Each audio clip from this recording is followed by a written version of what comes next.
Baik, kita lanjutkan. Jadi yang namanya rukun sekali lagi kalau tidak ada maka dipastikan ibadah tersebut tidak sah. Namun sebaliknya kalau rukun itu ada maka dilihat apakah rukun-rukun yang lainnya terpenuhi atau tidak. Jika terpenuhi semuanya maka sah. Demikian pula dengan la ilaha illallah. Baik, kita bacakan di sini. Kalimat syahadat la ilaha illallah memiliki dua rukun. Nah, ingat ya, dua. Gampang ini, cuman dua. Tidak seperti sholat misalnya banyak rukun-rukunnya. Kalau dua insya Allah lebih kita hafalkan, lebih mudah untuk dihafal. Yaitu al-isbat, penetapan, dan an-nafyu, peniadaan. Apa al-isbat?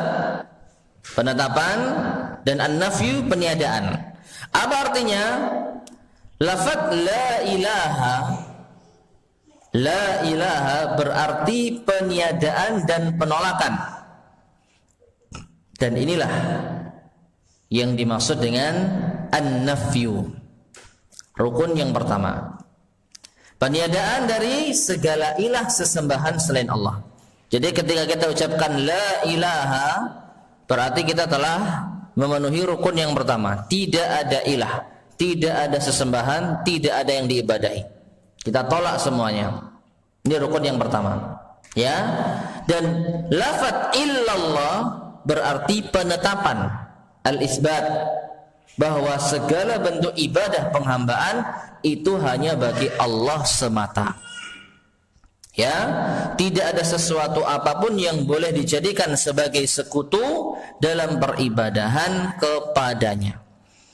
Dan ini yang tadi kita sampaikan, harus ada dua-duanya. Harus ada la ilaha dan harus ada illallah.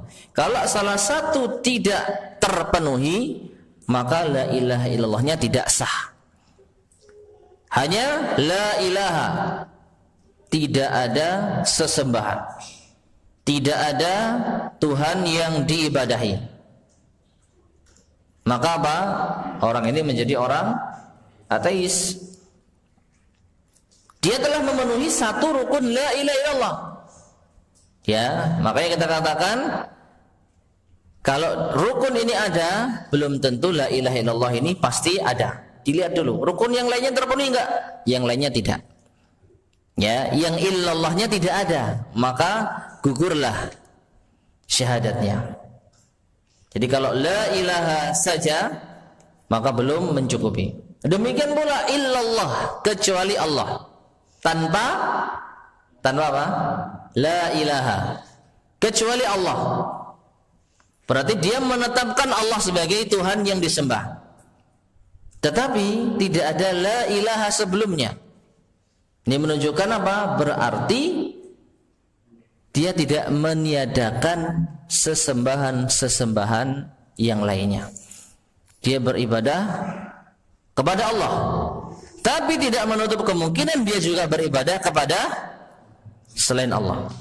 Karena tidak ada la ilahanya. Jadi pahami ya?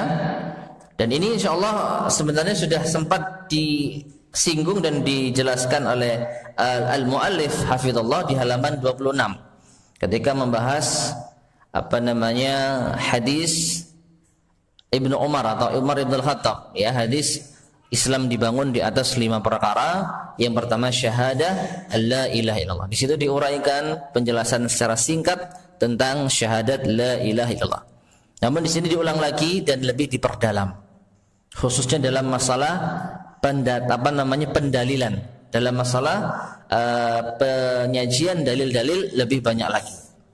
Nah, jadi la ilaha harus ada, illallah juga harus ada. Salah satu tidak ada, maka tidak sah, ya, la ilaha illallahnya. Hal ini ditopang dengan dalil-dalil yang sangat banyak. Di antaranya, yang pertama, firman Allah Subhanahu wa taala di dalam surat Al-Baqarah ayat 256. Faman yakfur bit-taghuti wa yu'min billah faqad istamsaka bil urwatil wusqa lan fisama laha wallahu sami'un alim. Yang artinya, barang siapa yang ingkar kepada tauhid, yaitu segala yang disembah selain Allah, disebut sebagai apa? taghut, wa yu'min billah, dan beriman kepada Allah, maka sungguh ia telah berpegang teguh pada tali yang sangat kuat, ya, lan fisama laha, yang tidak akan putus. Wallahu sami'un alim, dan Allah Maha mendengar lagi Maha mengetahui. Perhatikan, lalu dijelaskan oleh beliau al-muallif hafizallah, rukun an-nafyu pada ayat ini adalah lafaz famay yakfur bit-taghut.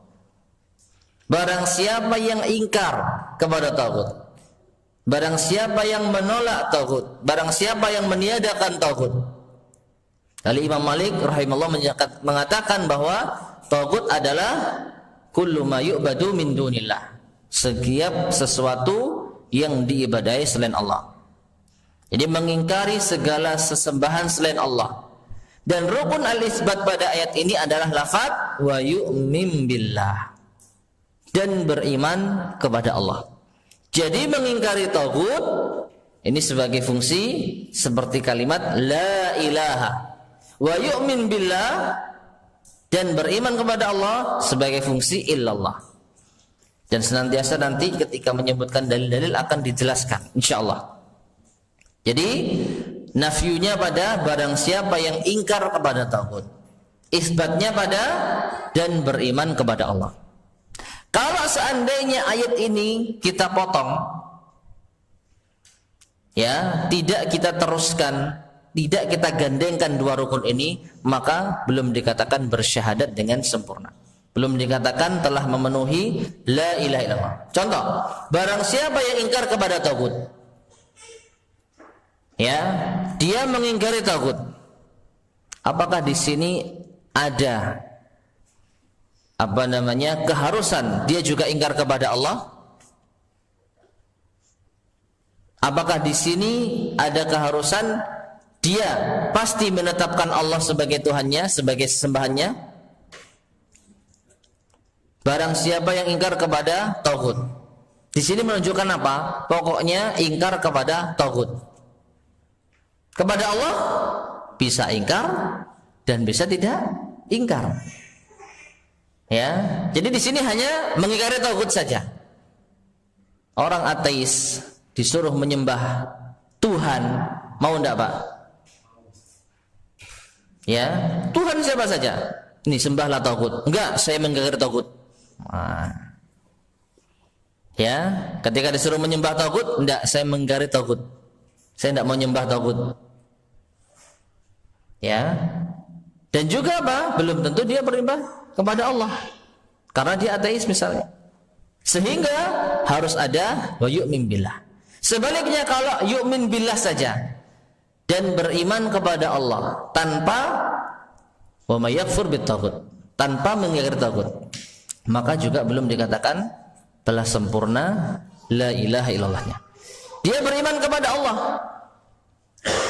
tapi tidak mengingkari taghut, maka dia bisa terjatuh kepada kesyirikan. Karena orang musyrik itu beriman kepada Allah dan juga beriman kepada selain Allah, maka harus ada dua-duanya, ingkar kepada taghut dan menetapkan iman hanya kepada Allah, barulah dikatakan sempurna tauhidnya. Ini ayat yang pertama. Ayat yang kedua, pada firman Allah Subhanahu wa taala di dalam surat An-Nahl ayat ke-36. Surat An-Nahl ayat ke-36.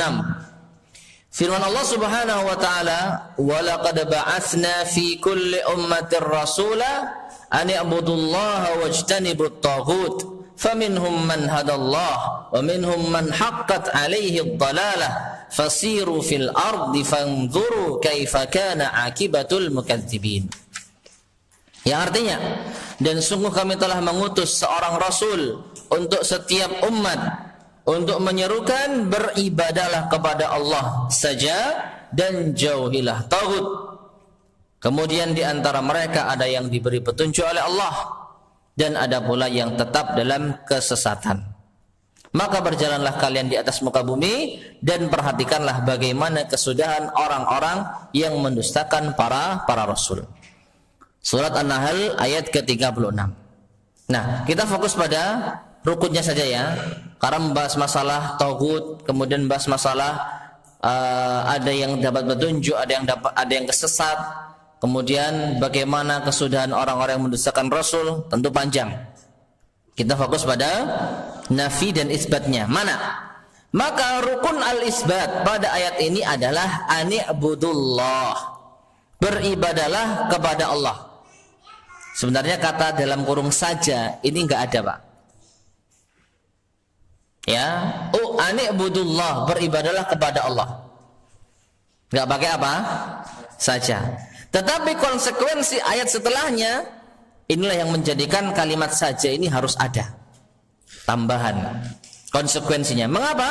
Karena pada rukun yang berikutnya an-nafyu, pada ayat ini adalah lafaz wajtanibut taghut, dan jauhilah taghut.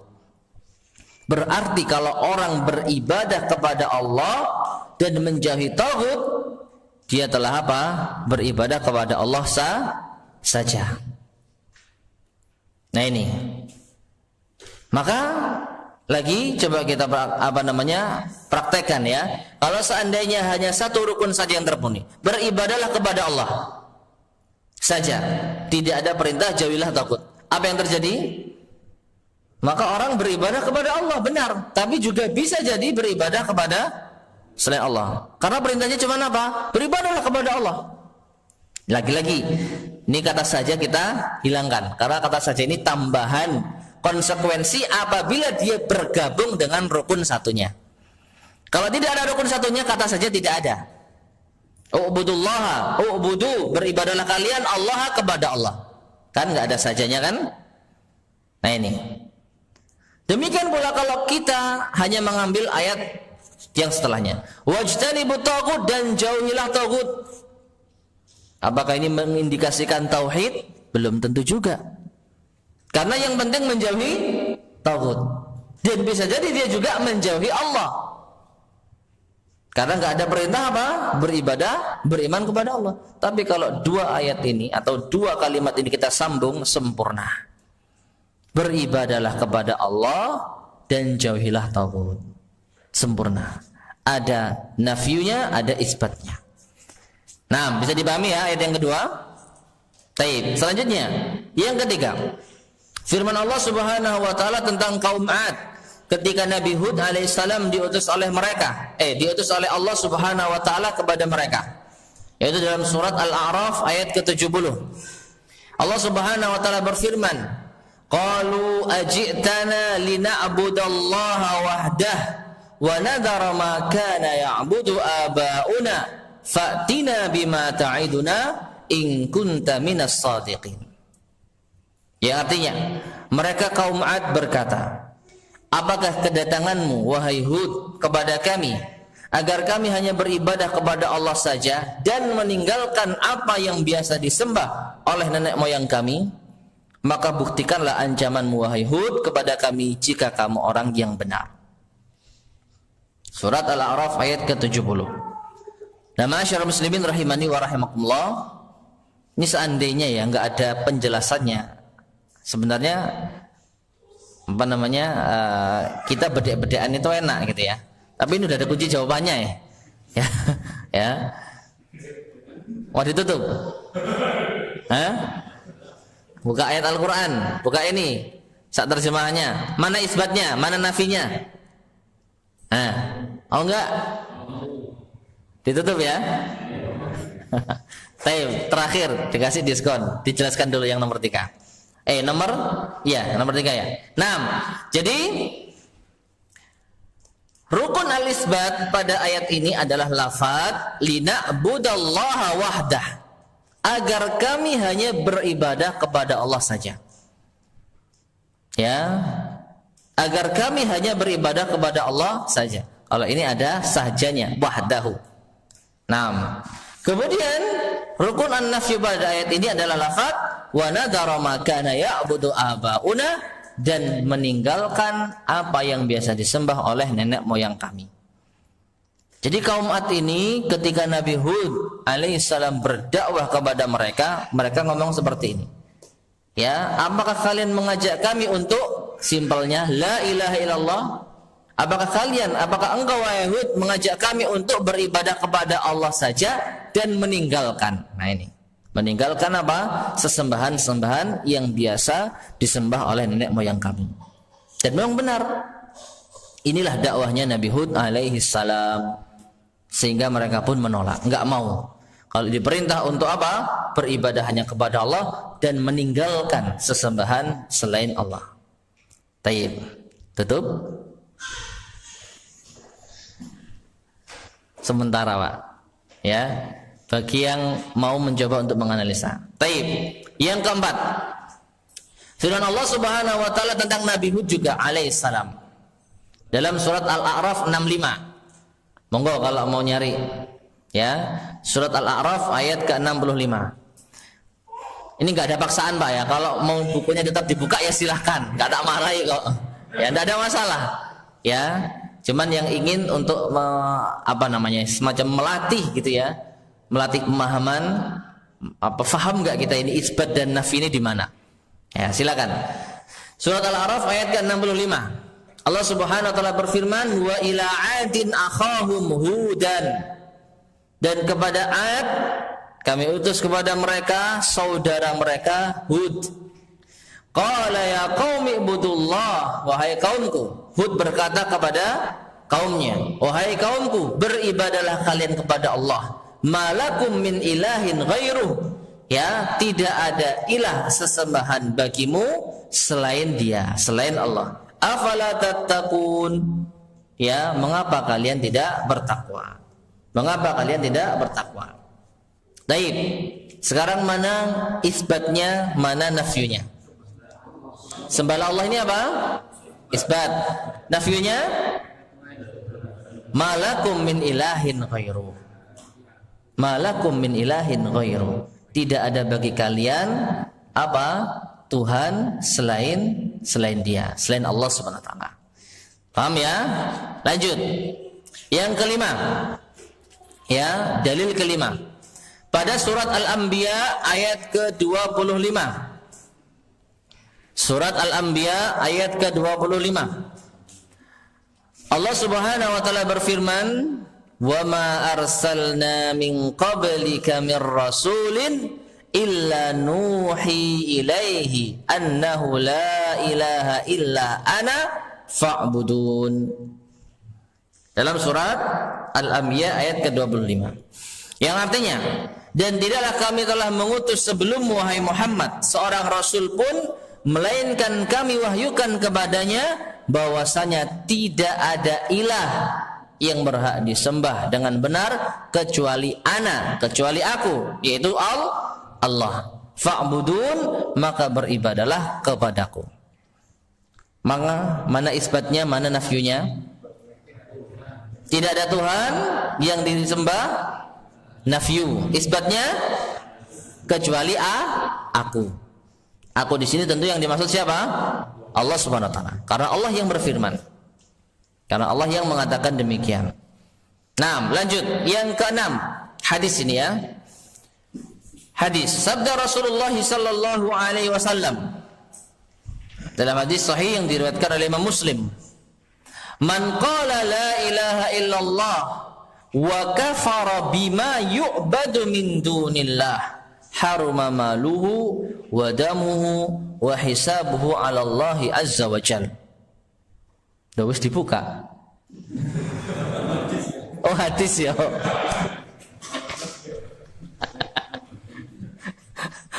Kayak sak ngerucu ya. Ya wis lah. Ya, barang siapa yang mengucapkan la ilaha illallah dan dia mengingkari ya sesembahan selain Allah, yang disembah selain Allah, maka haramlah hartanya, darahnya, dan hisab penghitungan amalnya diserahkan kepada Allah. Ya, cuma di sini nggak ada keterangannya ya. Nah, jadi mana nafyunya? Nafyunya dulu. Mengingkari sembahan selain Allah. Wa kafara bima yu'badu min dunillah. Bahkan di sini apa? Nafyunya ada dua. Yang pertama la ilaha dan wa kafara. barang siapa yang mengucapkan tidak ada ilah. Nah ini nafyu. Ya, kemudian illallah, isbat kecuali Allah, wa kafara ditambah lagi nafyu lagi. Semakin mempertegas. Nah ini. Jadi masyarakat muslimin rahimani wa rahimakumullah, jelas. Ya, orang yang mengucapkan la ilaha illallah dan dipertegas lagi dengan apa? Mengkufuri selain Allah, mengkufuri sesembahan selain Allah. Maka haruma maluhu. Haramlah hartanya. Haram itu apa, Pak? Secara makna haram itu artinya apa? Dilarang. Dari kata hurmah. Ada kaitannya dengan bahasa Indonesia, Pak? Apa? Kira-kira yang member hurmah apa bahasanya? Haram, hurmah. Bahasa Indonesia? Hurmah dekat dengan bahasa Indonesia apa? Seperti kalau kita bilang al-musyawarah, musyawarah. Kalau kita bilang ar-ra'iyah, rakyat. Nah, kan dekat ya. Nah, hurmah apa? Apa? Khomer.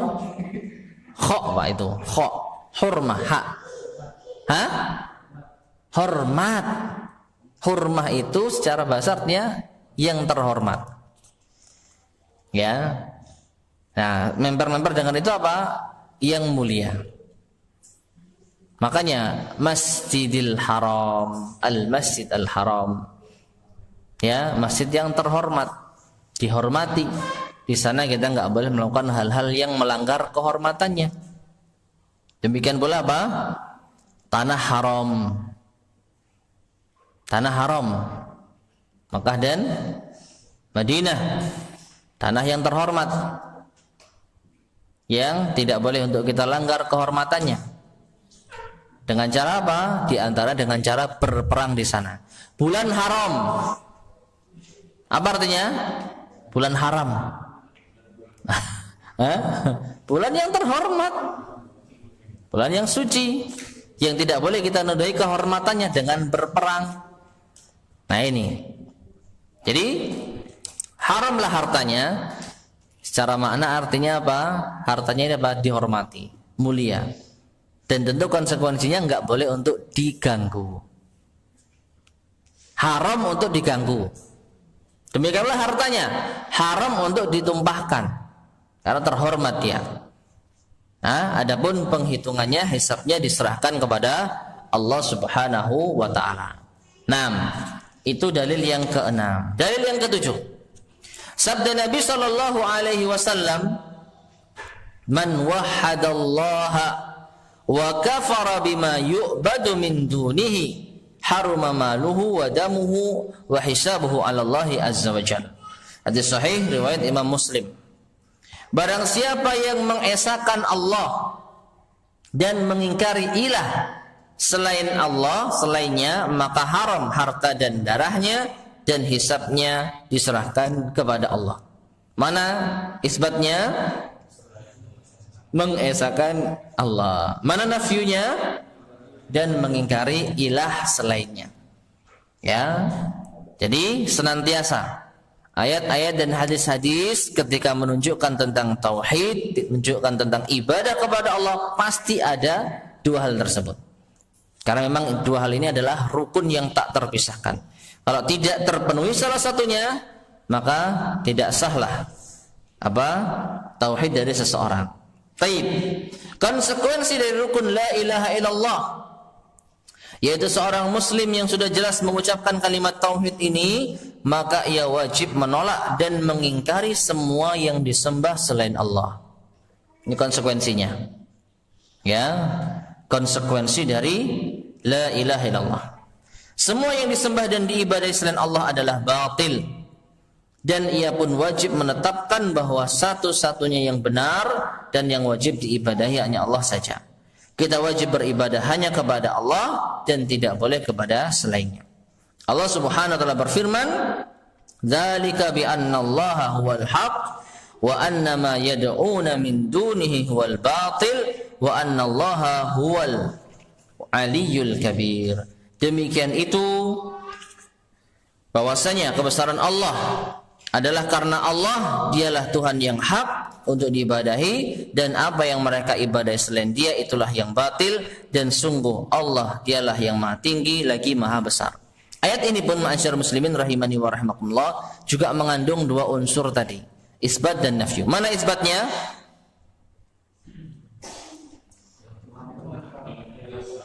Dialah Tuhan yang hak. Bi annallaha huwal haq. Ini isbat. Menetapkan bahwasanya Allah itu adalah Tuhan yang hak.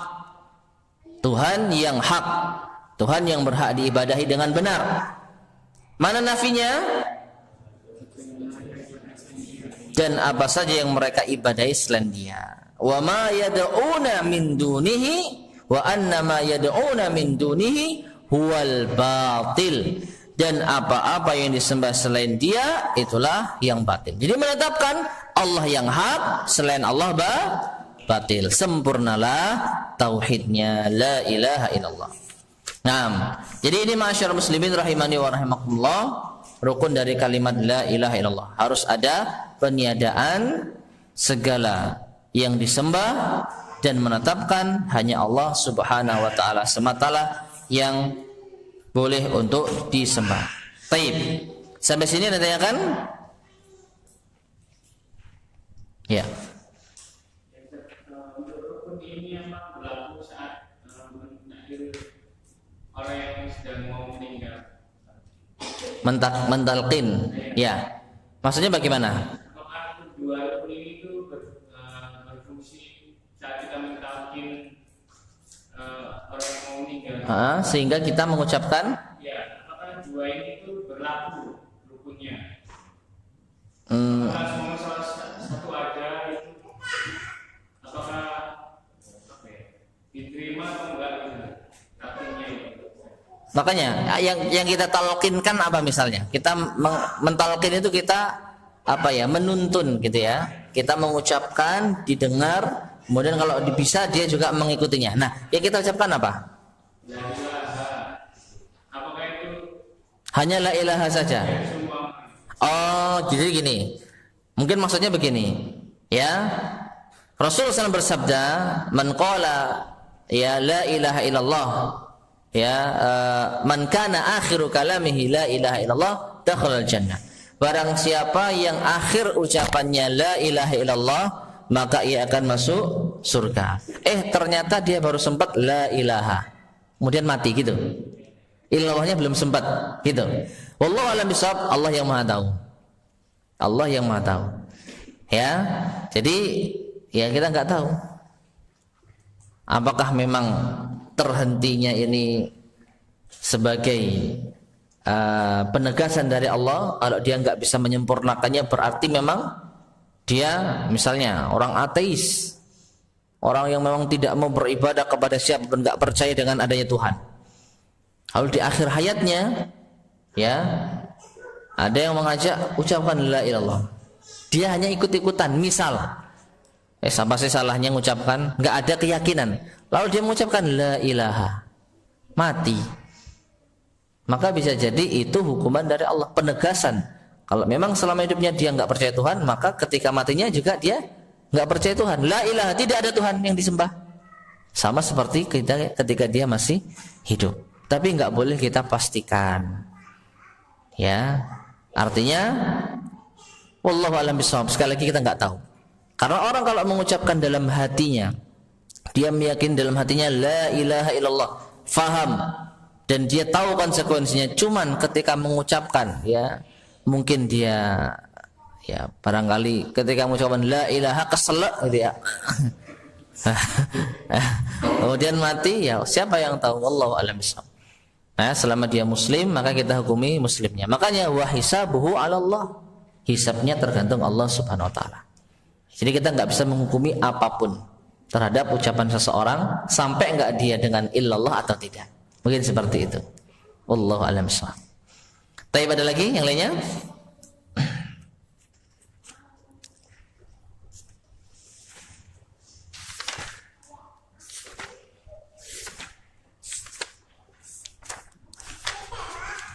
Adapun berikutnya syarat-syarat nih. Ada yang tanyakan? Kalau syarat ada 7 dan mungkin akan kita bacakan sebagiannya saja jika tidak ada yang tanyakan. Tidak ada? Baik, lanjut. Syarat-syarat kalimat la ilaha illallah. Nah ini tadi rukun, sekarang syarat. Apakah syarat itu? Hah? Aturan, masih terlalu umum. Apakah syarat itu? Gimana Pak? Segala sesuatu yang harus dipenuhi, sama seperti rukun. Sama seperti rukun. Sama enggak? Bedanya apa?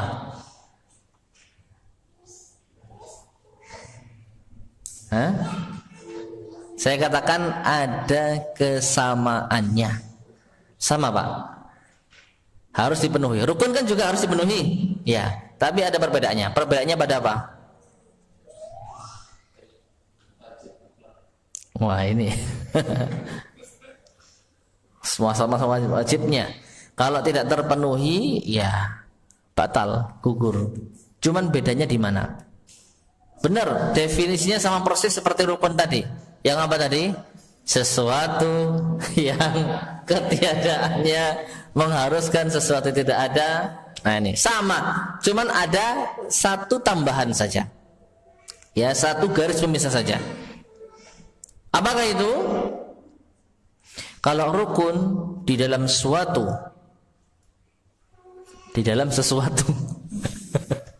ya, anggaplah ibadah, rukun itu di dalam ibadah. Jadi masuk paketannya ibadah. Rukun sholat, apa-apa yang dikerjakan di dalam sholat. Al-Fatihah, di dalam sholat enggak? Sholat. Takbiratul ihram, masuk bagian sholat. Ruku, sholat, sujud, sholat. Ini rukun di dalam zat ibadah itu sendiri. Tapi kalau syarat di luar ibadah. Syarat sahnya sholat bersuci. Bersuci ini bagian sholat enggak? Wudu ini bagian dari sholat enggak? Salah satu praktek, salah satu perbuatan di dalam sholat enggak? Enggak. Orang sholat wudu batal sholatnya Pak. Lagi sholat ada keran wudu, nyambung lagi sholatnya, ya batal sholatnya. Gerakan di luar gerakan sholat. Wudu bukan termasuk di antara gerakan sholat. Menghadap kiblat syarat. Orang sholat nggak ngadap kiblat sengaja ngadap ke sana, sah nggak sholatnya? Tidak sah. Tapi apakah menghadap kiblat ini termasuk bagian inti dari sholat? Tidak. Ya, orang berdiri ngadap kiblat nggak sholat, yang ngadap kiblat dia. Ya, intinya dia memulai posisi ngadap kiblat ini ketika akan sholat. Setelah sholat tinggal luruskan saja. Kan begitu. Kiblatnya mana ini? Nah ini, dia sedang apa? Mencoba untuk memenuhi syarat menghadap kiblat. Setelah ketemu kiblatnya sana, menghadaplah dia, baru dia mulai sholatnya. Tinggal meneruskan, ya, dan seterusnya. Jadi kalau rukun di dalam sesuatu, kalau syarat di luar sesuatu. Demikianlah dengan la ilaha illallah. Ya, la ilaha illallah sendiri itu sudah menunjukkan rukun dan syaratnya. Nah, eksternal dari la ilaha illallah ini harus terpenuhi pula, ada 7. Di luar la ilaha illallah harus terpenuhi pula syarat-syaratnya. Dan yang pertama, kemudian kita baca dulu. Kalimat syahadat la ilaha illallah memiliki beberapa syarat yang wajib bagi setiap muslim dan muslimah untuk mengetahui dan melaksanakannya dalam kehidupan sehari-hari. Syarat-syarat kalimat la ilaha illallah tersebut adalah yang pertama al-ilmu, mengetahui. Ya, baik. Sebelum kita lanjutkan, al-ilmu ini ada enggak dalam kata-kata la ilaha illallah? Ada enggak? Tidak ada.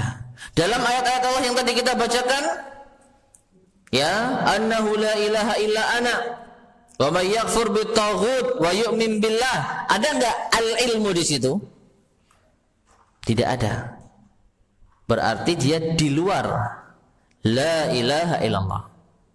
Tetapi dia juga berpengaruh terhadap keabsahan la ilaha illallah. Inilah namanya syarat, dan semuanya harus terpenuhi.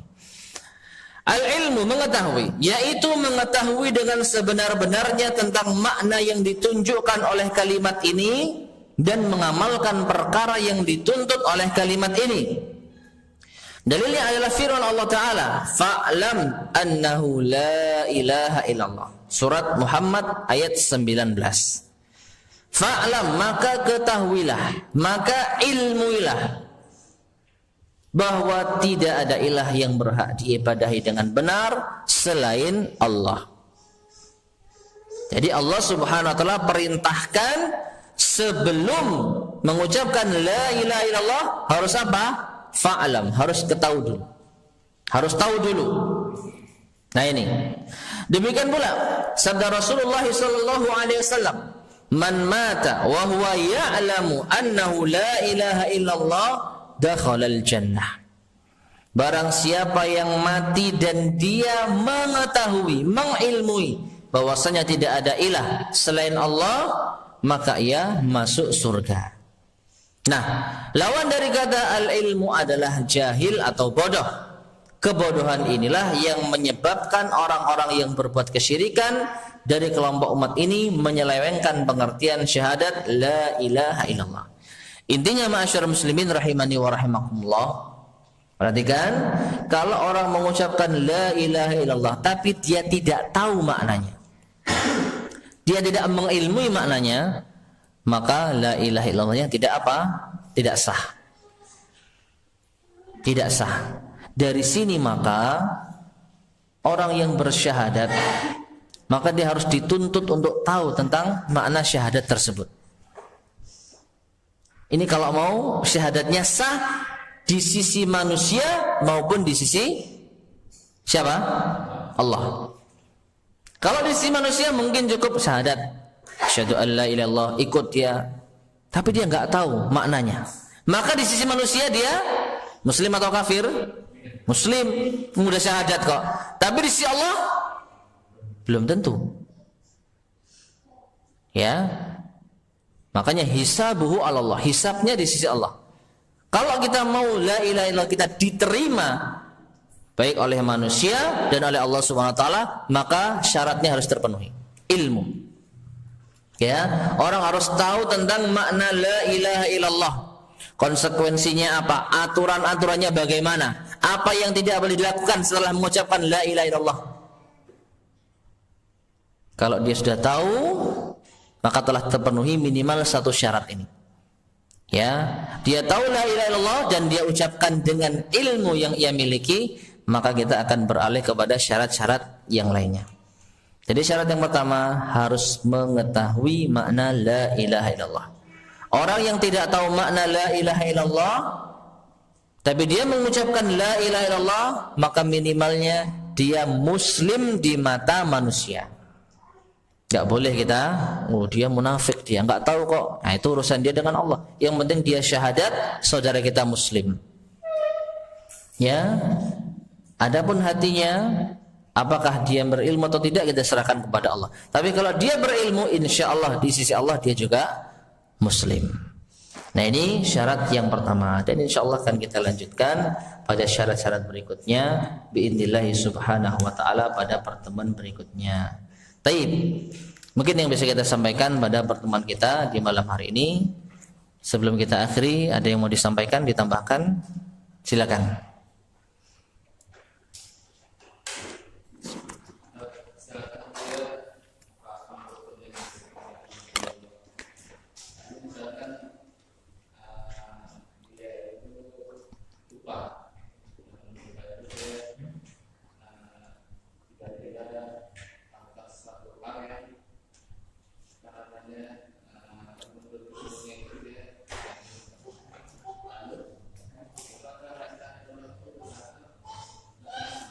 Wallahu a'lam bishawab. Adapun lupa, ya, kalau yang benar-benar lupa dan tidak sengaja melupakan, maka semoga termasuk di antara keumuman firman Allah Subhanahu wa taala, Rabbana la tu'akhidna in nasina aw akhtana. Ya Allah, janganlah Engkau siksa kami karena kami lupa atau kami keliru. Ya. Dan Allah Subhanahu wa taala mengampuni bagi hamba-hambanya al-khata, keliru, salah, wa nisyan, lupa, wa mastukrihu alaihi, dan dipaksa. Ya, jangankan orang yang lupa, orang yang dipaksa untuk mengucapkan kalimat kufur, orang yang dipaksa untuk tidak menggenapkan la ilaha illallah. La ilaha. Nah ini, ada orang, kamu harus berbicara, kamu harus mengucapkan la ilaha, tidak ada Tuhan. Ucapkan dalam keadaan terpaksa. Ya, maka tidak dihukum oleh Allah selama hatinya tetap beriman. Illa man ukriha wa qalbuhu mutmainnun bil iman. Kecuali orang yang iya, tentu yang namanya dipaksa ini terkait dengan ancaman kematian. Ya, kecuali orang yang terpaksa sedangkan hatinya tetap di dalam keimanan. Jadi kalau lupa dan memang benar-benar lupa, maka wallahu alam, semoga tidak dihukum oleh Allah SWT. Itu seperti itu.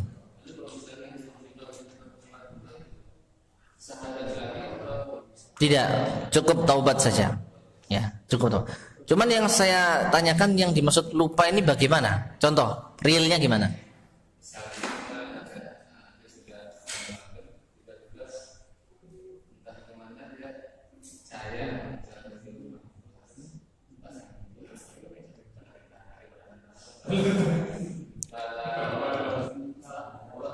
Tolak bala. Bala tentara. Ya. Iya. Ya, tapi begitu ingat dia langsung copot. Iya. Makanya kalau benar-benar lupa, dia dan ini insyaallah kita sendiri yang tahu ya, lupa atau enggak. Ya. Orang lupa itu atau orang keliru, mungkin bangun tidur dia ambil jimat yang harusnya dia buang gitu ya. Dia nemu jimat, nah ini, kemudian dia bawa, maunya dia buang, tapi ternyata kebawa sampai rumah. Sampai rumah dia, wah api kira pasang. Lupa dia kalau itu jimat. Nah ini baru dibenarkan, dalam artian lupanya dimaklumi. Iya, nah berarti dia kan benar-benar lupa. Atau jangankan begitu, dia tahu itu jimat, nemu jimat. Lalu dia berpikir, wah ini kalau dibiarkan di sini diambil orang, dimanfaatkan nanti. Tak ambil tak bawa pulang, nanti tak buang di tengah jalan. Qadarullah lupa, sampai di rumah di tasnya. Ya, kemudian dia istirahat, bangun tidur, dia buka tas, apa yang api? Nah, lupa kalau itu jimat, dipasang. Setelah itu, loh, ini kan yang kemarin mau tak buang. Nah, harus dia ambil. Nah, seperti itu, wallahu alam. Kemungkinan benar-benar dia lupa. Ya. Ya, enggak, ya intinya ya dia bertobat kepada Allah sudah, enggak perlu memperbaharui syahadatnya. Mungkin seperti itu. Ada lagi yang tanyakan? Ya.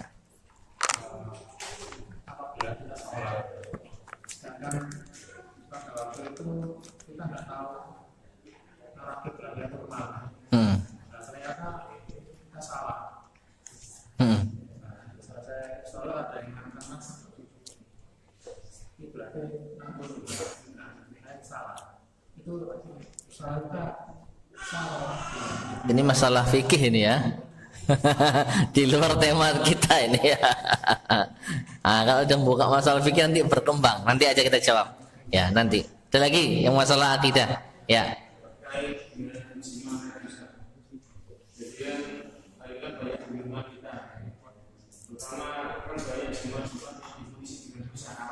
Ya.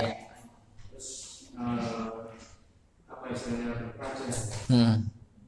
Itu kan yang memberikan mengatakan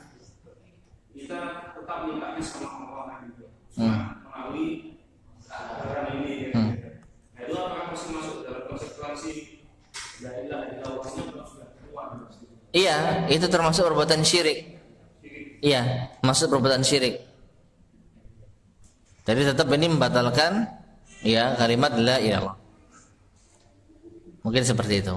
Nah, karena apa? Di antara sebabnya Allah Subhanahu wa taala tidak menjadikan itu sebagai sebab yang syar'i untuk bisa mendatangkan manfaat. Berarti otomatis dia punya keyakinan tertentu terhadap jimat. Beda dengan apa? Obat misalnya. Allah Subhanahu wa taala mentakdirkan obat ini punya hubungan sebab akibat dengan kesembuhan. Dan tentu diuji secara ilmiah. Orang kalau dikasih obat yang asal-asalan ya nggak akan mau. Tapi kalau dia diberi resep oleh ahlinya, untuk sakit ini obatnya ini. Nah, di situ ada sebab akibat kan? Ya, kandungan ini bisa menyebabkan ini. Ya. Kemudian dikonsumsi dan tetap merasa Allah yang menyembuhkan, ya tentu tidak ada masalah. Tapi antara jimat dengan keselamatan itu apa? Apa hubungannya? Benda yang tidak bisa ngapa-ngapain, kandungannya cuma kertas, tulisan, tinta, terus bisa mendatangkan rezeki, apa hubungannya? Nah, di sini letak apa kesalahannya. Ya, maka kita bisa membedakan ini syirik atau tidak, dilihat apakah ada unsur sebab akibat yang ilmiah. Kalau ada maka insya Allah tidak syirik. Ya, tapi kalau tidak ada maka disitulah letak kesyirikan karena dia punya keyakinan tertentu ini berbeda. Mungkin seperti itu. Wallahu a'lam bishawab. Ya.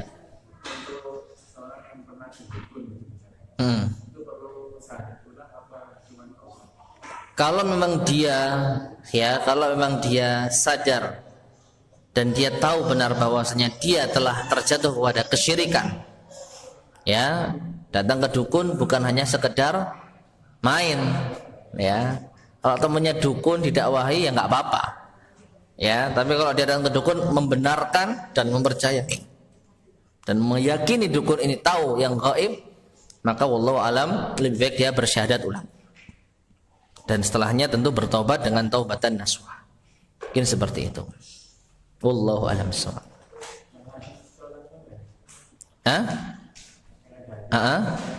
Lalu bagaimana? Iya, sholatnya tidak terima, iya. Pengaruh. Iya, pengaruh. Tapi dia tetap harus sholat. Tetap harus sholat. Jangan santai gak diterima. Lah. Ya. Tepaan mereka diterima gak usah sholat. Lah, tambah salah. Jadi tetap harus sholat. Ya, tapi konsekuensi itu yaitu harus dia terima. Nah, ya, melakukan penyembuhan. Pintarnya seperti apa? Keris. Diapakan kerisnya?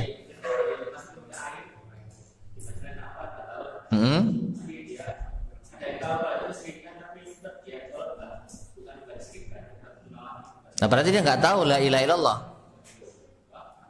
Nah iya, ada yang mengatakan itu syirik, lalu dia mengatakan enggak syirik. Ya berarti dia nggak tahu kalau itu syirik. Lalu yang tanyakan, ya dia salah.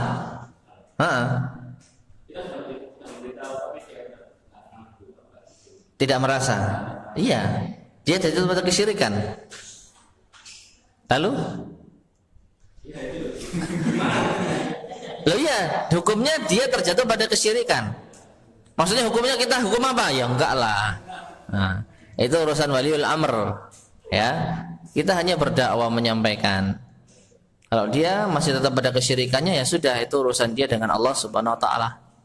Dan kalau kita tahu, wallahu a'lam bishawab, kita sadar dan kita benar-benar mengetahui ini syirik nih. Ya, maka bagi kita ya dia sudah keluar dari Islam. Bagi kita. Tapi jangan sampai kita membuat fitnah sehingga kita mensyirik-syirikan orang. Cukup ya saya tahu sendiri dia, iya minimal seperti itu. Karena kita tahu, jangan orang lain nggak tahu. Ya. Jadi kita jangan sampai membuat fitnah, itu musyrik ya. Tidak, itu bukan wewenang kita. Memvonis bukan wewenang kita. Tapi kita mengamalkan apa yang telah kita ketahui, ya ini wajib. Yang kita ketahui dia telah apa? Jatuh kepada kesyirikan. Dikhawatirkan Islamnya batal. Islamnya batal berarti ya nggak boleh disolati. Maka kita nggak mensolatinya. Kenapa nggak solati? Ya jawaban diplomatis lah. Ya. Tapi kita nggak boleh membuat orang sampai apa? Terfitnah sehingga kita terkesan suka mensyirik-syirikan dan mengkafir-kafirkan. Mungkin seperti itu. Wallahu a'lam. Oke, Pak Zainal. Kalau sekarang ini kan kita kalau atau jimat itu apa? Si jimat. Jadi kalau kita pergi selalu bawa yang benar. Ya. Sekarang ini kan kita kalau pergi harus bawa sesuatu. Maka pemahit pun bawa. Handphone.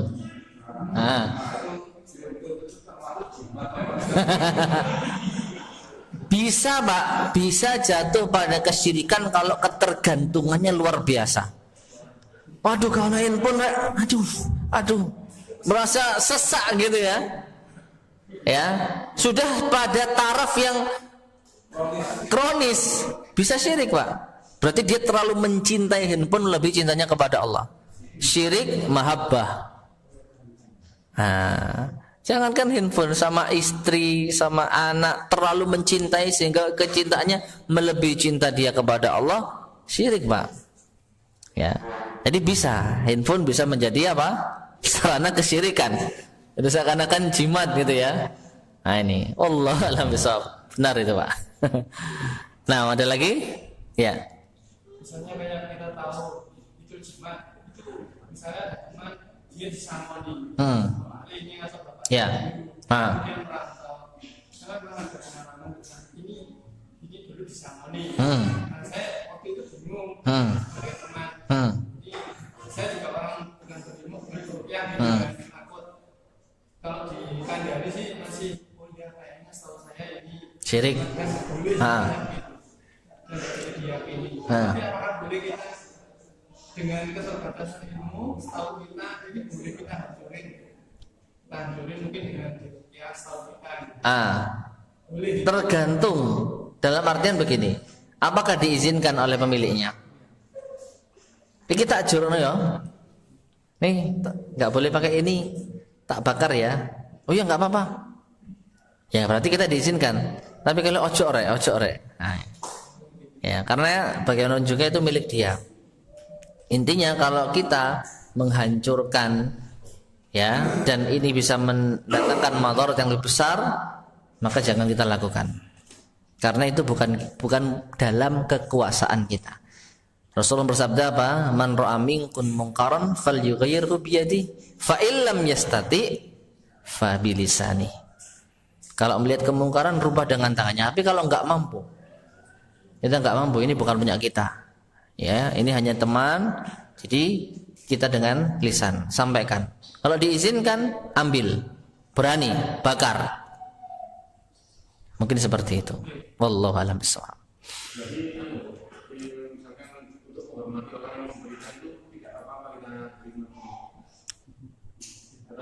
Loh, ini kasusnya temannya sudah dapat. Tapi kalau kita mau disangoni ya jangan.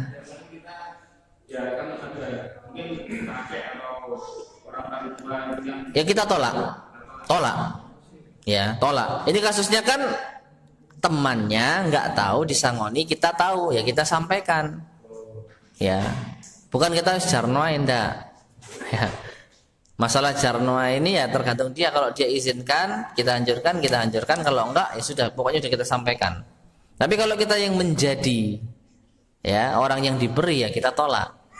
Tidak boleh kita mujamalah apa itu ya, sekedar basa-basi. Ya, enggak.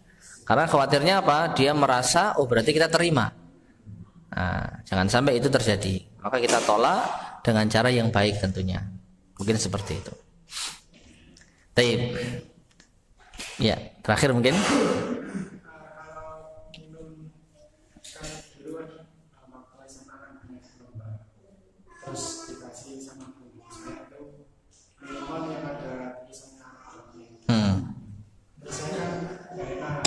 Diminum.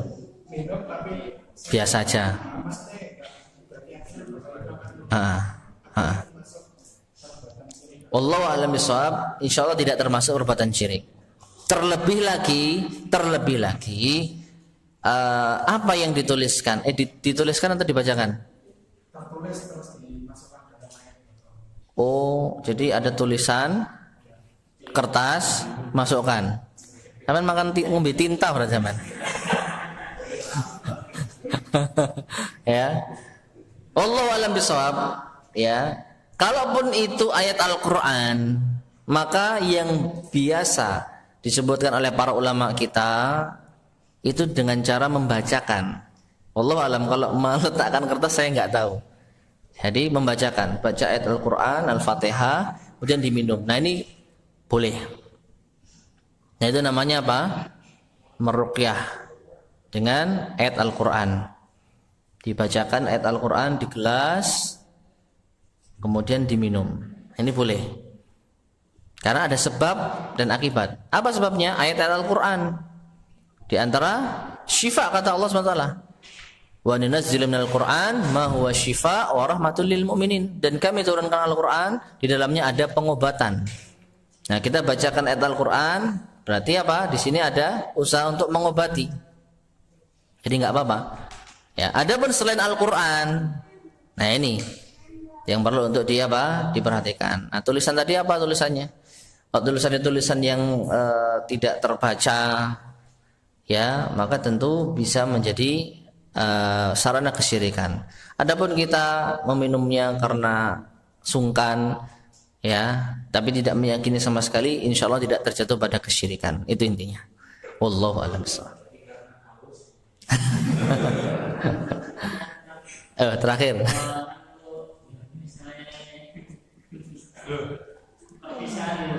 Perpisahan.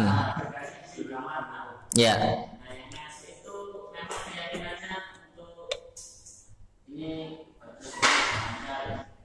Nah, diisi enggak? Diisi enggak? Kalau cendera mata dompet diisi duit. Iya. Sekarang yang menjadi masalah, gantungan ini itu gantungan khusus atau gantungan umum?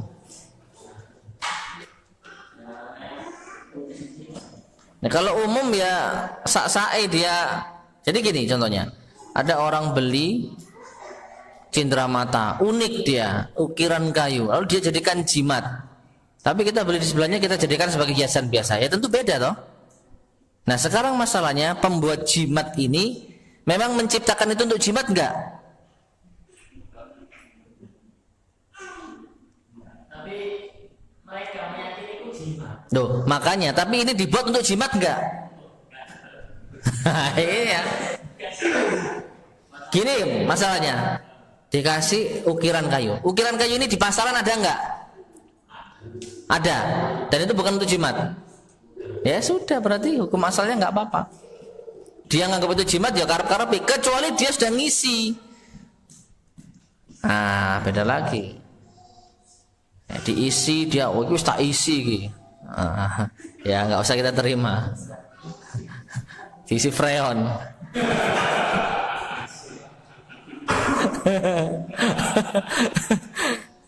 Baik ya, kita akhiri. Masih ada. Nanti sendiri ya, dan 8:30 nanti barangkali yang lainnya mau mengundurkan diri ya. Kita akhiri, semoga bermanfaat. Kurang lebihnya saya mohon maaf. Subhanakallahumma bihamdika asyhadu an la ilaha illa anta astaghfiruka wa atubu ilaik. Alhamdulillahirabbil alamin. Wassalamualaikum warahmatullahi wabarakatuh.